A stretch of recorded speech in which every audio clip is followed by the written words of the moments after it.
I was coaching our itty bitties, our 8-year-olds in football, blazing hot, 97 degrees. Every single kid was complaining when a parent/assistant coach named Danny came up to me and just showed me his phone. Couldn't believe it. That's where I was when former President Trump was shot in the ear on the football field. Didn't know where to put it, didn't even believe it, didn't think it was real, but at the same time, quickly realized that it was real. After that competition, checked out every site, internet, every blog, same as you guys. We've all digested the video. We've all digested a lot of information the last 2 days. Well, let's break this video down. Let's break this whole situation down, because all these ugly turns and rhetoric, the discourse, the decorum right now, how people can say anything and get away with it. And then when they say something blasphemous, oh, the apology is so silent. That's what we're living in right now. That's our world. And I don't think that that should materialize into this, but there are no shockers when it does. So let's go into this video right here. A few things that really jump out to me and made me say, whoa, whoo, Donald Trump is a blessed man to still be right here. Let's get into this. We see something that said, take a look at what happened.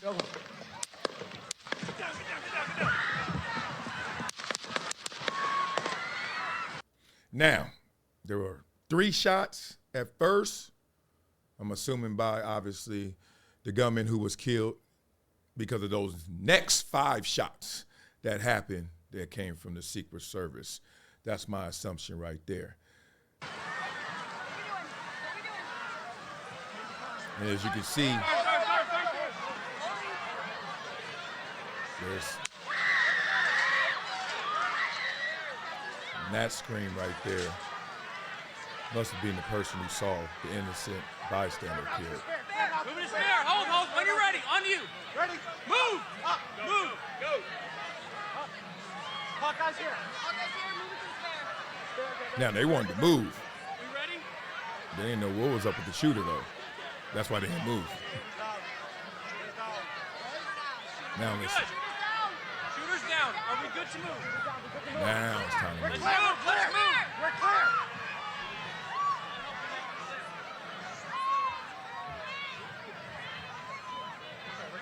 Come on. Let me get my shoes. I got you, sir. I got you, sir. Let me get my shoes, sir. Hold on. Did y'all hear that? Let me get my shoes.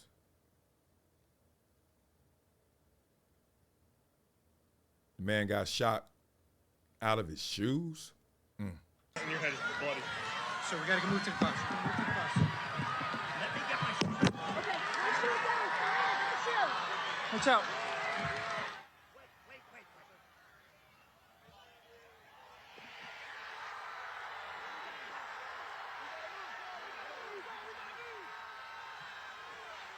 There's a moment. There's a moment.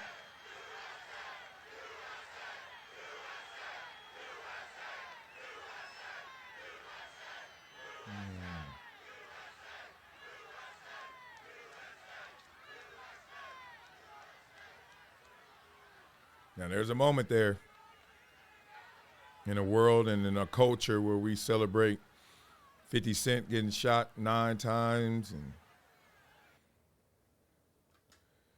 Game getting shot, 5 times, and Pac getting shot, middle finger. Got Donald Trump right there showing his resilience, his strength in that moment. Crazy. All right. Whew. You know, that scene was interesting because it was a mix. It's a blend. It's always a blend. Unfortunately, I have the experience of being shot at, never shot. Thank you. But it's always a blend of shock and panic. And a lot of times people assume you need to see a lot more panic than shock. And because of those assumptions, a lot of times people don't look at the situation as traumatic as it is. Anybody that's been through anything close to this, just being in the vicinity of someone getting killed, someone being shot, etc., the PTSD is strong, but also you become desensitized to it. That shock you see by some people just still standing almost. Some people still looking. Where is this coming from? Some people are done. Some people hit the ground and not getting up. Some people pulling out their phones. Hey, what's this? What's this? Like, I'm going to get this moment, this viral moment. All of that is a part of that equation, all of that. But what I want to do is make sure that we don't lose the emotional content that we need to grab from this moment, because we all get desensitized to things if we're not a part of it, if it's distant from us, if we don't know the individuals, becomes numbers or even names, but not really connection. Well, this one's interesting because you got to be connected in this one. Just simply You see something that said of this video right here. Well, actually, it's an article. Let me show you guys what's going on in this article, because this is unreal. So there was that scream, and you heard that scream, and I'm assuming that scream was because there was an individual that witnessed what I'm about to read right here. Doctor who witnessed Trump campaign rally shooting says unnamed victim killed instantly, direct hit to the head. I knew right away what it was. I saw the round sail on. That means the bullet going through his head. I knew right away what it was. It was an AR-15. I saw the round sail on. There was a man standing in the bleachers, and he took a direct hit to the head, and he was killed instantly. Okay. Now, at this time, I'm out of the shock and like, wow, the shock and awe of it. And I'm more into like, damn, they really tried to kill him. But what comes with that, of, you know, doing your homework, your investigation, seeing all this, everybody texting you, everybody blowing your phone up, nothing's perfect. Nothing's pure. There's obviously conspiracy theory and conspiracy theorists. And then there's just pure hate and ignorance. Well, we're going to put that crown on Amanda Seales right now, because Amanda Seales decided that she wanted to be the one in a world where we know the media now is not about being right, but being first. And you guys always go back and forth with me as we do on our channel, because that's part of the reason I told you I had to tap out. Cats just be saying anything. And I work with them, and I will call their asses out. And they know themselves by name, and they better not come at me, because this is just beyond dangerous. We need to make up something else for how insanely ignorant this is right here. So let's get into this, as they're going to, outside our borders, evaluate what's going on in our reaction to this shooting of Donald Trump. Let's listen to this. Some lefty loons are lamenting that Trump wasn't killed. Others are insisting the whole thing was staged. Have a listen to actress Amanda Seales, who reckoned the gunshots weren't real, the blood was all fake. Have a listen to this. That was more staged than a Tyler Perry production of Madea Runs for President. This was, I believe, done to try to show his strength counter to Biden's fragility. Brad, these people are so consumed with hate, they've lost all contact with reality. Watch this lady again. Watch this lady when they come out. Brad, these people are so consumed with hate, they've lost all contact with... I feel you, sir. I feel you. Watch her head. Brad, these people are so consumed with hate, they've lost all contact with reality, haven't they? You mean these people? What do you mean? Yeah, there was nothing fake about this. It's a grotesque and irresponsible conspiracy theory with no basis in reality, no evidence behind it. It's everything they accuse people like Trump of doing, and he has done. He spread some weird conspiracy theories, right? But these are the same people who constantly talk about how dangerous that is, actually doing it applied to something gravely serious. And look, it doesn't even make sense on their own incoherent and bizarre terms. Trump is running away with the election. He does not need some false flag event to boost him in the polls. He's crushing Joe Biden, who is a vegetable at this point, it increasingly seems, in almost all of the polls. And the idea that they would, I mean, innocent people were killed in this event, just bystanders who were there, who were engaged in our democracy. You want to talk about an attack on our democracy?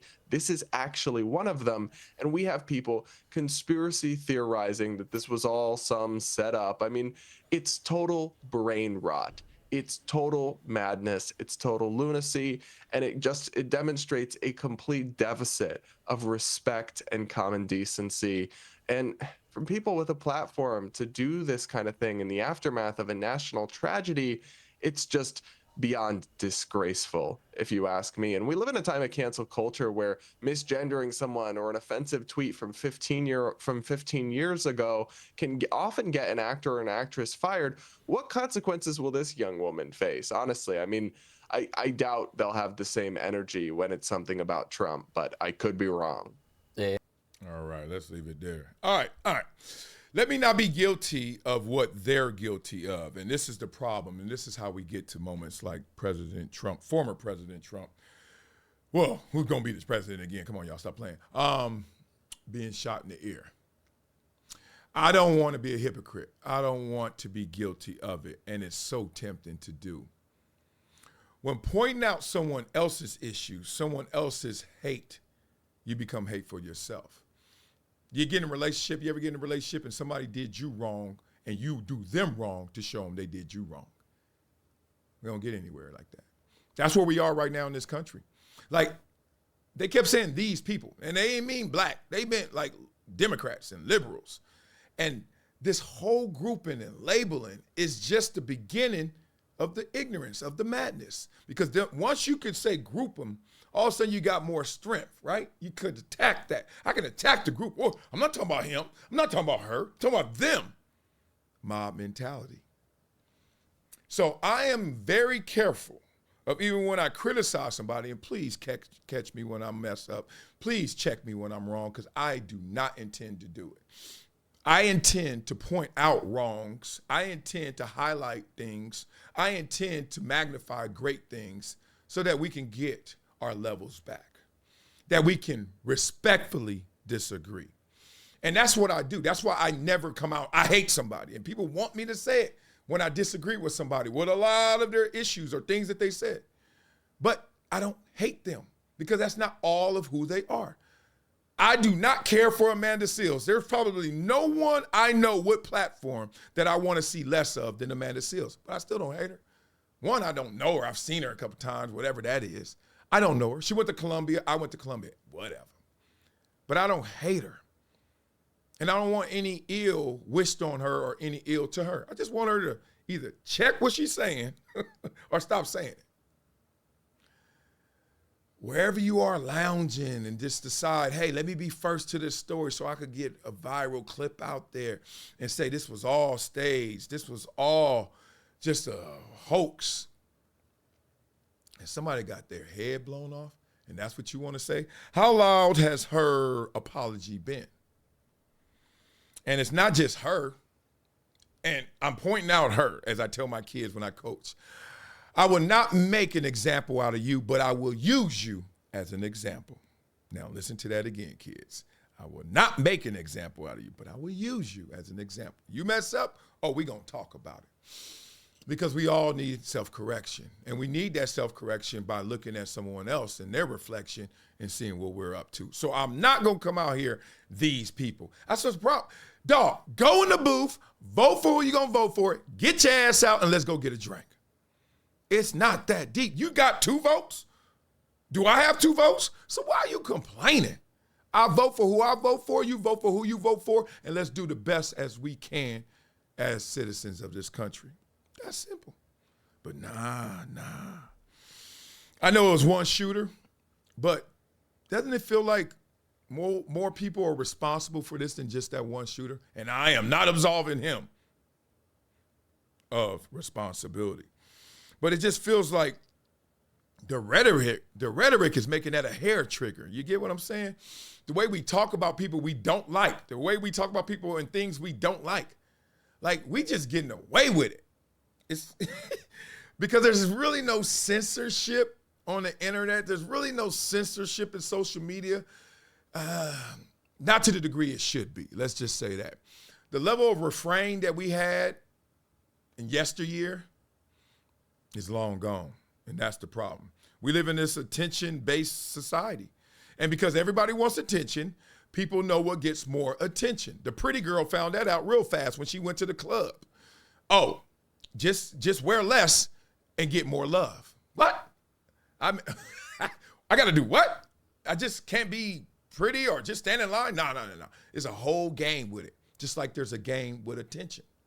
So say something hateful, you're going to get more clicks on that video than if you say something loving. We know how the game goes. Hate gets more attention than love and kindness. Violence gets more attention than peace. Silly. I care. I know you care. I care because I got kids, damn it. I got kids that got to coexist in a world with others who care. And unfortunately, others who don't care. And trying to navigate around all of that keeps me up late at night. It kept me up growing up. All the BS I had to deal with just to get to where I am. And now I'm trying to have that be an example for my 4 kids and then all of the other kids. And look how we acting, y'all. Look at the example we setting. Amanda Seals, goodness. And then the commentators who are talking about Amanda Seals, look at her, look at her. And then they're not doing that in a respectful way. These libs, these people. We got to flip it, y'all. We got to get our discourse back. You know, I love how this word inclusion floats around. And I always check that word at the door. I'm like, what you mean? Inclusion. Because inclusion means you're including it all. We only include what we want. Okay, I get that. Not enough room in here for everything. How about the things you don't include, you still respect, or you respectfully disagree with? Can we get at least to that place, y'all? I ain't saying love everything. I don't believe in that because I don't love everything. Obviously, Amanda Seals. But more than that, can we just respectfully disagree? So hopefully she takes this respectfully as criticism of what she said because she know damn well how wrong she was. And if she doesn't, that's the bigger problem. That's what's really wrong with our country. All right, y'all. Tell me what y'all think about this whole situation. And I got one question for the Secret Service. Y'all ready for this? Yeah. How did they respond so fast if they didn't know where he was? Or if they knew where he was, why didn't they respond quicker? Anybody else have that question? I'm like, because, I mean, we went, bow, bow, bow. And I think the second one hit Trump in the ear. Bow, bow, bow, bow, bow. That fast.